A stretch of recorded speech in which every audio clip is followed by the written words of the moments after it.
الله haddii ay dadku weheshadaan dadkooda ay dunida jecel yihiin adigu wehesho Allah qalbigu wuu xanuunsadaa oo wuu bukoodaa sida uu u bukoodo oo kala jirka caafimaadkiisuna wuxuu ku jiraa tawbada iyo alla u noqoshada qalbigu waa uu qaawanaadaa sida jirkuba u qaawanaado quruxdiisana iyo dharkiisuna waa alla ka cabsiga qalbigu sidoo kale wuu gaajoodaa wuuna oomaa sida jirkuba u gaajoodo una oomo cuntada iyo cabitaanka qalbiguna waa aqoonta iyo macrifada iyo alla tala saarashada alla dartii oo wax loo jeclaado iyo ilaahay in loo noqdo subxaanahu wa tacaala qofka naftiisa garta wuxuu ku mashquulaa hagaajinteeda isagoo uga mashquula ceebaha dadka kale waqtiga oo la dayaco waxay ka daran tahay geerida maxaa yeelay waqtiga la dayaco Allah subhanahu wa ta'ala ayay ka jaraysaa iyo daarta aakhiro mowdkuna wuxuu ka jarayaa oo kaliya adduunyada iyo ehelkeeda inaad shay uga tagto qaab qurxoon waa inaad ka tagtaa dhib la'aan cafinta qurxoonna waxa weeyaan inaad wax iska cafido adiga oon cataabin calaacal geysan sabarka qurxoonna waa inaad wax ku sabirtaa adiga oon sheegan qofkii ku camal fala wixii uu cilmi iyo aqoon u leeyahay Allah subhanahu wa ta'ala wuxuu dhaxal siiyaa ogaanshaha iyo cilmiga shay uusan ogaansho iyo cilmi u lahayn waxaan eegay oo aan raadiyay duco midda ugu nafci badan sawaaba su'aasha Allah la weydiisanayo kaalmaha raalli ahaanshadiisa markaabaan ku arkay suuratul Faatiha iyyaka na'budu wa iyyaka nasta'iin qof laguma ebtaleeyo cuquubo ka weyn qalbi adeeg iyo ka fogaanshaha Allah naartaba waxaa loo abuuray si loogu dhalaaliyo qalbiyada adag sabarku isdhiibid maaha u kaadsashaduna dibdhac maaha aamusnaantuna tanaazul maaha noloshu waa xanuun uu qarinayo yadadiilo uu xaqiijinayo camal iyo camal ku dhamaanaya ajal kadibna lagu abaalmarin doono qof waliba wuxuu sameeyay ku kalsoonow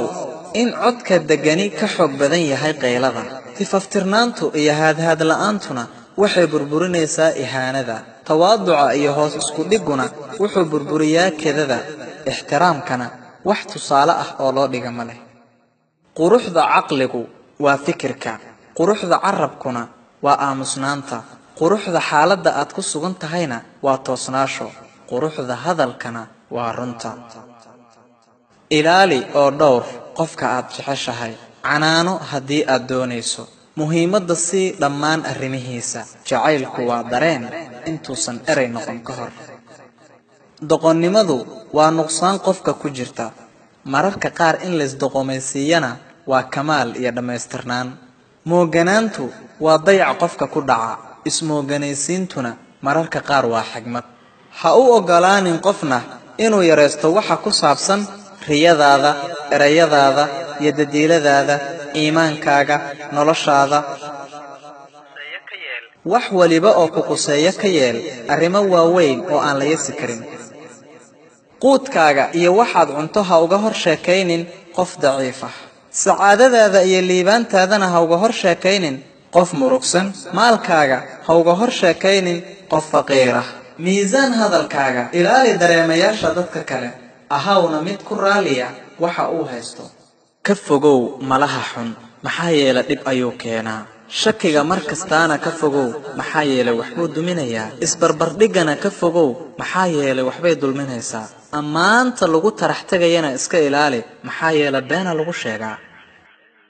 ma jirto raaxo ka weyn inaad iska dhaafto qofku niyad jabiyey amaad iska cafiso midku xumeeyey amaad kaalmayso mid kuu baahan adigoon bedelna ka qaadan ama aad iska hilmaamto murugooyinkaaga maxaa yeelay waxaad rumaysan tahay in ay berri wanaagsan tahay dahirnaanta qalbigu ceeb maaha ismooganaysiintuna dabaalnimo maaha cafintu dacfi maaha aamusnaantu afgaroocnimo maaha waa tarabiyo iyo cibaado nicmadu waxay u baahan tahay ka shukrin beledu waxay u baahan tahay ku sabrid dembigu wuxuu u baahan yahay ilaahay in dambi dhaaf la weydiisto qofkii shukriya sabra allah dambi dhaaf weydiista guusha iyo sacaadada wuu gaaray rabbi aniga iyo adiga iyo dhammaan muslimiintaba ha u dambi dhaafee isku day inaad walaalaha gaarsiido fariintan mahadsanid wassalaamu calaykum waraxmatullaahi wabarakaatuh يا نفس إن لم تظفري لا تجزعي